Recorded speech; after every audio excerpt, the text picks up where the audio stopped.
Bonjour, je suis ravie de vous retrouver pour un nouveau sew along. Aujourd'hui, on va faire le Black Beauty Bra. C'est un modèle qui a déjà 3 ans, je crois. Un modèle d'Emerald Erin qui est disponible sur son site internet. Je vous mettrai évidemment tous les liens nécessaires dans le bas de la vidéo et dans l'article concerné sur mon blog.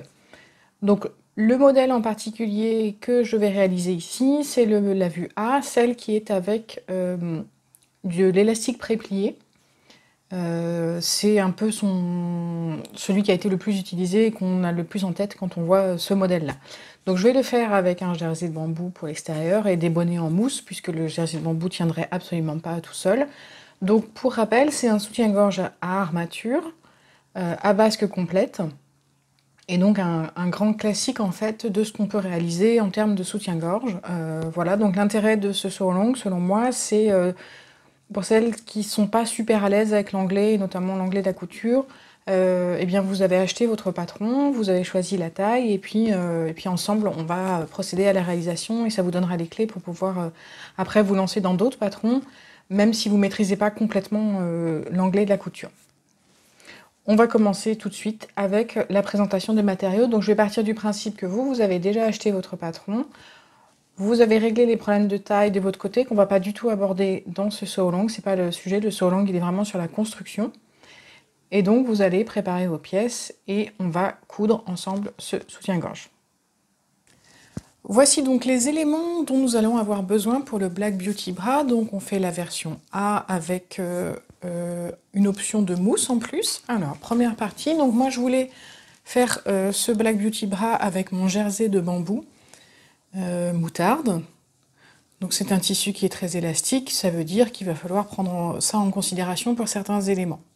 Donc ça c'est ce qui va servir à l'extérieur en fait, ça va faire le joli de mon soutien-gorge, mais je vais avoir besoin d'autres éléments. Je voudrais utiliser de la mousse, parce que j'avais envie de faire version mousse, donc ça c'est de la mousse pour soutien-gorge. Vous en avez de différentes couleurs et différentes épaisseurs. J'ai acheté cette bande-là il y a déjà un petit moment, elle me sert pas mal, donc bon, je vais finir par arriver au bout. Hein, mais après, je fais pas beaucoup de soutien-gorge rembourré, donc enfin, avec de la mousse, parce que c'est pas non plus extraordinairement rembourré. Ensuite, comme dans tout soutien-gorge, il va me falloir du power net. Donc c'est un tissu qui est élastique dans les deux sens, avec différents stades de fermeté. Ça, c'est un moyen, voilà. Donc ça se trouve dans toutes les merceries qui font de la lingerie. En général, vous n'allez pas forcément avoir le choix de couleur. Là, je vais utiliser du blanc puisqu'en fait, tout l'extérieur de mon soutien-gorge sera couleur moutarde et tout l'intérieur sera blanc parce que j'ai ma mousse qui est blanche et puis mon power net qui est blanc. Mais de toute façon, ça ne se verra pas. Et comme j'ai donc du tissu qui est très élastique à l'extérieur, je dois absolument stabiliser la basque pour le devant et donc je vais utiliser de la doublure spécifique pour les bonnets, enfin pas pour les bonnets justement, pour la basque uniquement. Et donc ça c'est un tissu qui se trouve aussi dans les tissus de lingerie et c'est un tissu qui n'est pas du tout élastique, ni dans un sens ni dans l'autre, pardon. Justement c'est l'objectif, c'est d'arriver à avoir quelque chose de stable puisque tout l'avant de la basque doit être, pas rigide, c'est pas le terme, mais ne doit pas être élastique. Donc ça c'est pour la partie tissu. Pour la partie accessoires, on va avoir besoin de pas mal de choses et c'est souvent là qu'on a un petit peu de mal quand on démarre dans la couture de lingerie parce que pour faire un soutien-gorge à armature, il y a besoin de pas mal de choses. Vous inquiétez pas, on va les passer en revue et puis quand vous en aurez fait quelques-uns, ça vous viendra immédiatement à l'esprit. Donc je vous parlais armature, on fait un soutien-gorge armature, donc on a évidemment besoin d'armature. Le modèle du Black Beauty Bra demande des armatures de type régular. Donc c'est des armatures de ce type-là qui sont relativement longues et pour lesquelles l'avant est un petit peu plus bas que l'arrière. Si vous les achetez par exemple chez Idonym, vous avez un petit embout de couleur qui vous indique le milieu devant et qui aussi est différent selon les tailles. Donc la couleur varie. Ici c'est une espèce de rose pour la taille que je vais utiliser. Voilà, donc évidemment une paire. Donc on ne va pas parler du tout hein, dans cette partie-là, dans cet épisode, de tout ce qui concerne les tailles hein, d'armature. C'est pas le sujet. Donc nos armatures. Ensuite, on va avoir besoin d'un cache armature. Donc en fait, c'est une espèce de ruban qui est creux à l'intérieur. Enfin, c'est pas vraiment un ruban. Il y a une partie douce. Vous verrez, il y a deux types différents, peu importe à la limite. Et donc ça fait environ 1 cm de large. C'est pareil, c'est disponible en plusieurs couleurs. Moi j'ai choisi blanc parce que vous avez vu avec les tissus, tout l'intérieur sera blanc. Mais après, rien ne vous empêche d'utiliser une couleur contrastante. À l'intérieur, si vous les positionnez à l'intérieur, vous les verrez pas de toute façon. Et puis vous pouvez parfois les positionner à l'extérieur. Il y a des fois des exemples qui sont présentés, qui sont très jolis, avec une couleur contrastante à l'extérieur. Donc pour ça, vous aurez besoin de la longueur de chacune des armatures, évidemment, puisque ça va venir, je vais vous montrer. Vous allez venir installer l'armature à l'intérieur, et en général, on prend la longueur de l'armature avec un petit rab pour pouvoir être tranquille, pour pouvoir coudre et bien positionner. Voilà, donc ça représente, selon la longueur de votre armature, de toute façon, vous prenez 1 mètre, c'est souvent difficile d'obtenir moins d'1 mètre à chaque fois. Ensuite, on va avoir besoin d'élastiques. Alors, il y a besoin de plusieurs élastiques différents pour un soutien-gorge. Le plus simple, d'une certaine manière, c'est l'élastique à bretelles, qui est un élastique assez ferme, qui n'a pas de petite décoration sur les côtés le plus souvent, même si ça arrive qu'il y ait des légers picots. Il y a souvent un côté brillant et un côté mat, un petit peu velours. Alors je ne sais pas si vous arriverez à voir, c'est un petit peu velours à l'intérieur. Voilà, donc là moi j'ai choisi, c'est là que vous avez la partie esthétique un peu qui rentre en ligne de compte.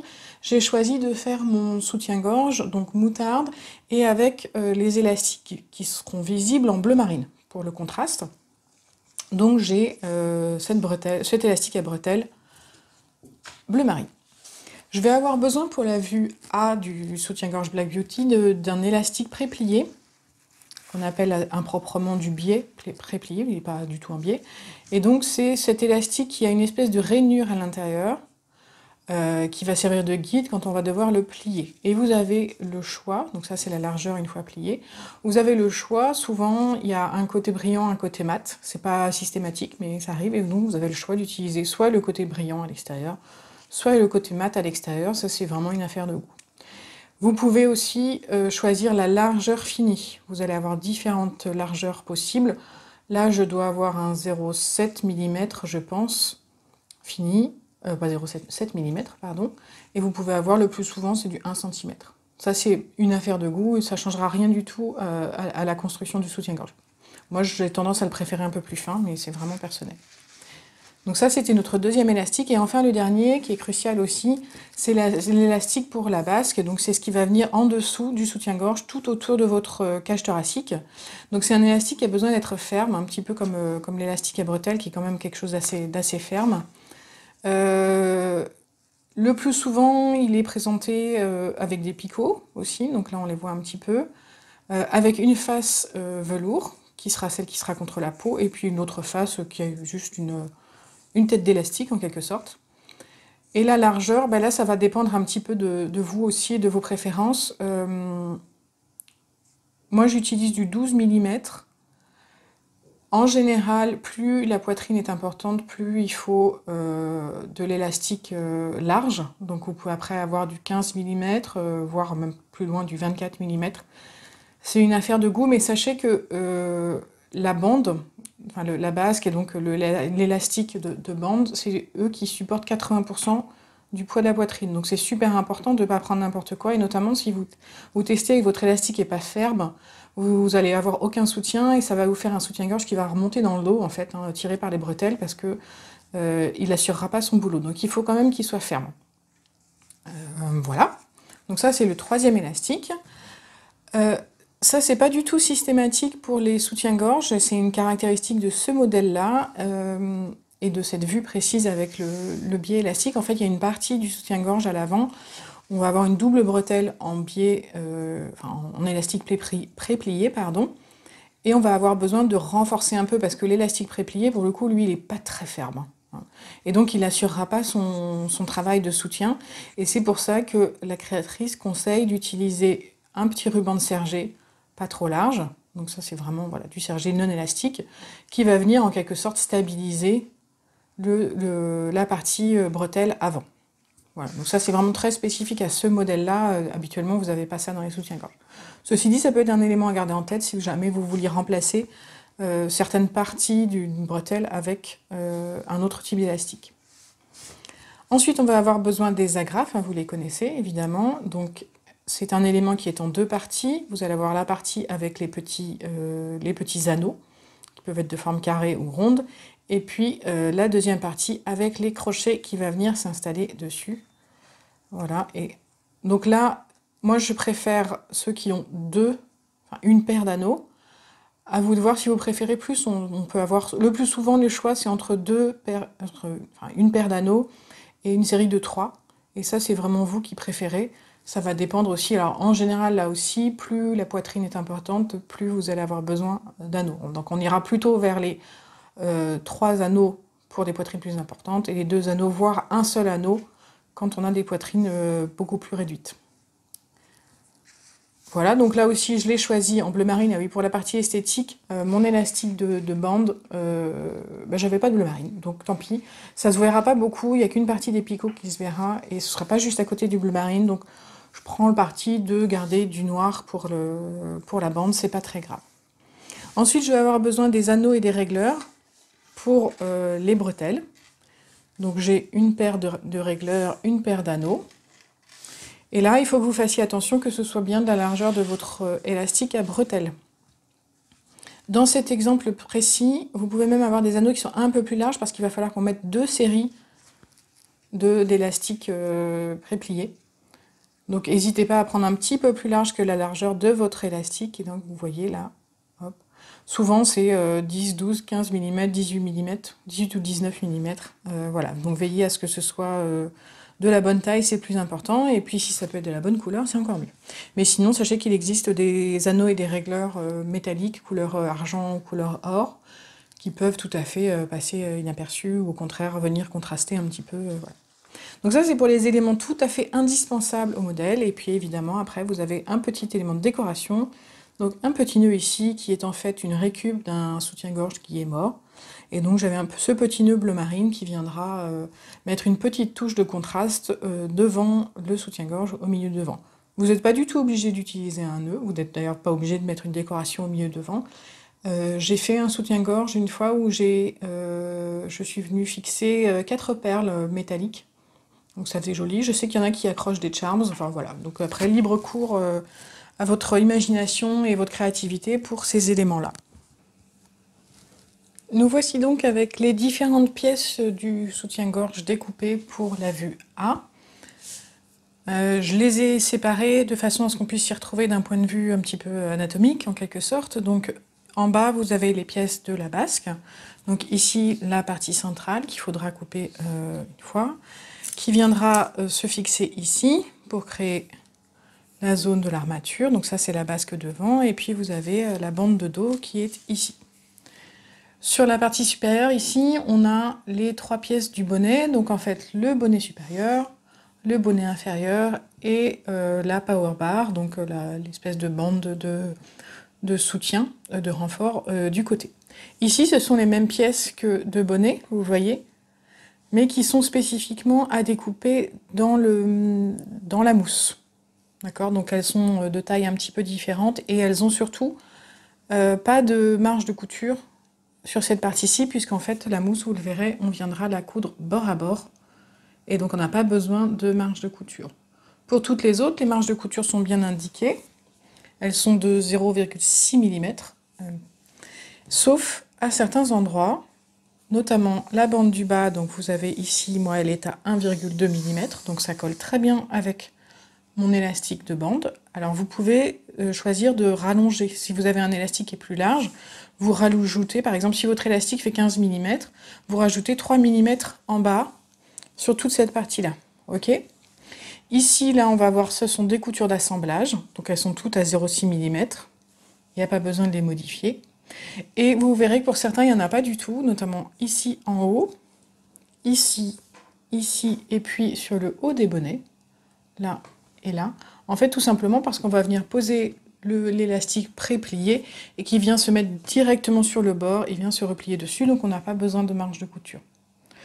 Voilà, donc je vais pousser les pièces et puis on va commencer à découper un petit peu. Avant de découper, j'aime bien vérifier que ma basque est bien adaptée à mon armature. Puisque pour moi, c'est la base absolue, c'est l'armature, c'est celle-ci, celle qui me convient bien.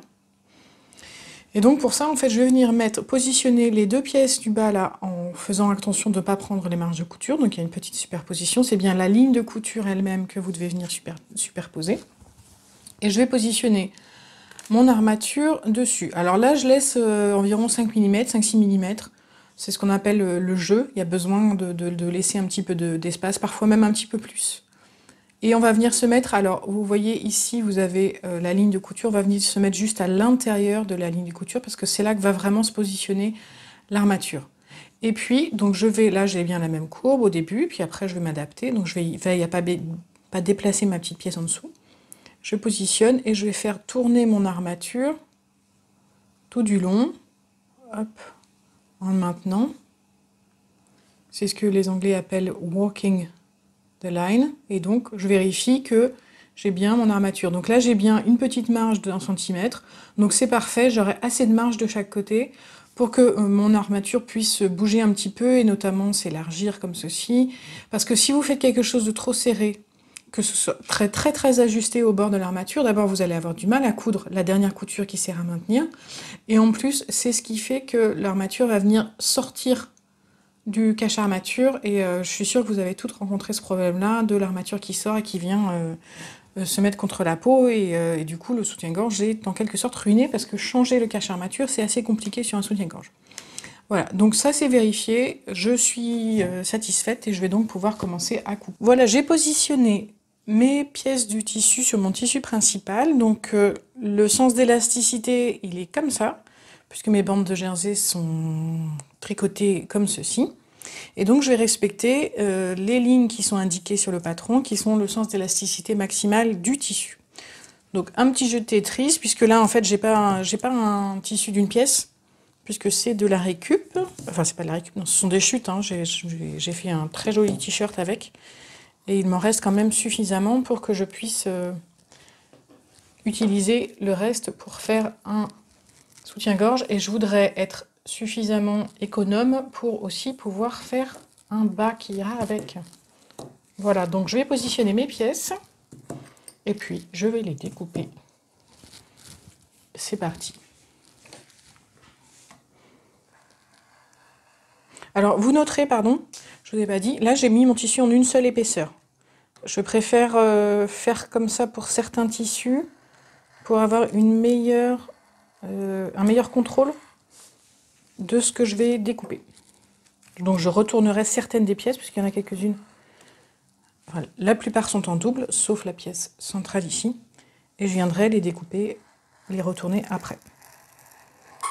C'est aussi parce que mon tissu étant découpé, enfin j'ai des morceaux qui sont de taille très différente, j'ai pas des morceaux d'un seul tenant, donc je vais faire ça en 2 fois.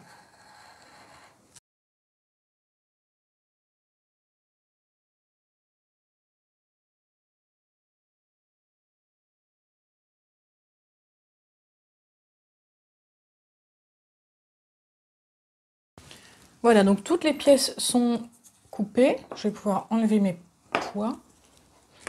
Et avant de déplacer tout le monde, je vais veiller à mettre les petits repères. Il n'y en a pas énormément, mais quand même. Sauf sur ma bande du bas, où je n'en ai pas. Donc ça, c'est le bonnet du haut. J'ai un petit repère ici que je vais noter avec mon marqueur. Je vous conseille, quand vous aurez découpé vos pièces, là ça va être assez facile pour moi de distinguer l'envers de l'endroit, puisque c'est du jersey. Et donc l'aspect est différent, mais si certains tissus que vous utilisez peuvent avoir un aspect strictement identique sur l'envers et l'endroit, je vous conseille donc, si c'est strictement identique, de décider une bonne fois pour toutes quel est le côté envers et endroit, et de trouver un petit système pour bien identifier le côté gauche et le côté droit, enfin la pièce gauche et la pièce droite plus précisément, puisque vous risquez d'avoir des surprises après, et donc de les positionner. Alors moi, quand je fais ça, par exemple, j'ai mes épingles que j'utilise pour la lingerie, elles sont de 2 couleurs différentes, donc j'utilise une couleur pour un côté et une couleur pour l'autre. Ça me permet de bien identifier et puis de pas me poser de questions, parce que des fois certaines pièces non seulement sont très proches, mais vous voyez celle-ci, si je la mets dans l'autre sens, ça peut être un peu piégeux. On se dit, bah, c'est quel côté, le haut, le bas, donc de les positionner éventuellement avec le haut en haut et le bas en bas. Ça peut paraître évident, mais une fois que vous êtes confronté au problème, vous verrez que c'est assez énervant. Ou alors, vous avez aussi la possibilité, par exemple, ça c'est votre bonnet du haut. Ici, je vais pousser un petit peu pour qu'on voit mieux. C'est votre bonnet du haut, et vous savez qu'il va venir se fixer ici, donc je les mets ensemble et je les épingle ici. Comme ça, j'ai pas de surprise, je sais strictement à quel endroit ça se situe. Et d'ailleurs, je pense que c'est ce que je vais faire compte tenu de la forme spécifique de la pièce. Voilà. Je sais que certaines personnes peuvent mettre par exemple des petites gommettes de couleur pour indiquer l'endroit à l'envers, le côté. Donc n'hésitez pas à trouver le système qui vous convient.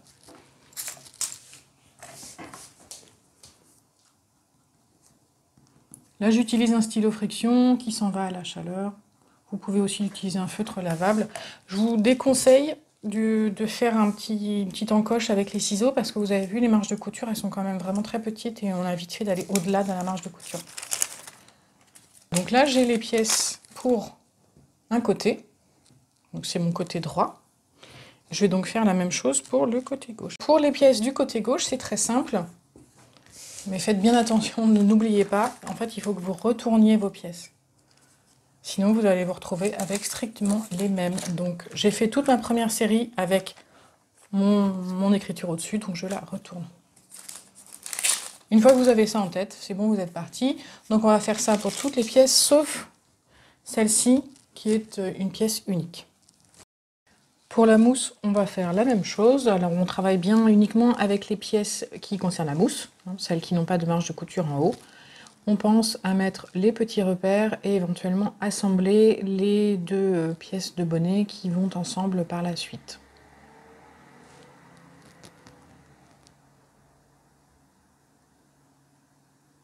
Ensuite, on passe au power net. Alors là, on vérifie bien le sens d'extensibilité des pièces, c'est ce qui compte, hein. Pas de repère sur cette pièce-là. La doublure, là, on vérifie, normalement, il n'y a pas d'extensibilité, donc pas de souci. Et on va bien positionner absolument tout le monde, sauf les pièces pour les bonnets, évidemment, qui n'ont pas besoin de doublure. Et là, en fait, c'est un petit jeu de Tetris aussi pour essayer de maximiser l'utilisation de ma pièce de doublure. Entre les pièces qui sont en double et celles qui sont en simple. Et puis, encore une fois, on n'oublie pas de mettre les petits repères. Pour pouvoir s'y retrouver sur la doublure, c'est idéal parce que ça se voit mieux.